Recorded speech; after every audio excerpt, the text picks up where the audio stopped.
ಯಾರೋ ಅಂತಿದ್ರು ಮೊನ್ನೆ ಕಮೆಂಟ್ ಓದ್ತಿದ್ದೆ ನಾನು, ಗೌರವ್ ಶೆಟ್ಟಿ ಅವರು ಯಾವಾಗ ಮಲಯಾಳಂ ಸಿನಿಮಾ ಮಾಡ್ತಾರೆ ಅಂದ್ರು.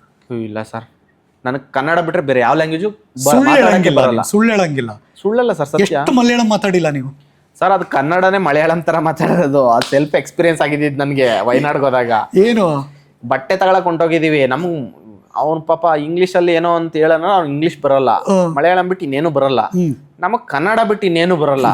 ಹೆಂಗು ಹೋಟೆಲ್ ಶರ್ಟ್ ಬೇಕು ನಮ್ಗೆ, ನಮ್ಗೊಂದು ಕಲರ್ ಬೇಕು. ಹಿಂಗೆ ಚೇಟ ಶರ್ಟ್ ಅವ್ನು ಶರ್ಟ್ ಅರ್ಥ ಉಂಡು ಶರ್ಟ್ ಈ ಬೇರೆ ಕಲರ್ ಕೇಳ್ಬೇಕಲ್ಲ, ಶೇಟ ಇದ್ರಲ್ಲಿ ಬೇರೆ ಕಲರ್ ಉಂಡು ಅಂತ ಕನ್ಫ್ಯೂಸ್ ಆಗ್ಬಿಟ್ಟು ಅವನು. ಈ ತರ ಶುರು ಆಗಿದ್ದು. ಅದು ಕನ್ನಡನೂ ಆಗ್ಬೇಕು, ಅದು ತಮಿಳು, ಸಾರಿ ಮಲಯಾಳಂ, ಕನ್ನಡನೇ ಮಲಯಾಳಂ ತರ ಮಾತಾಡಿದ್ದು.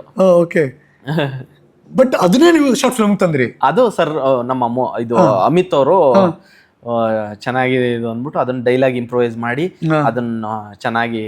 ನೀವ್ ಯಾವ ಮಟ್ಟಕ್ಕೆ ಕೇಳ್ತೀರಾ ಅದನ್ನ ಅಂದ್ರೆ, ಇದು ಹಿಂಗೇನೋ ಹಿಂಗೆ ಮಾತಾಡೋದೇನೋ ಇದನ್ನ.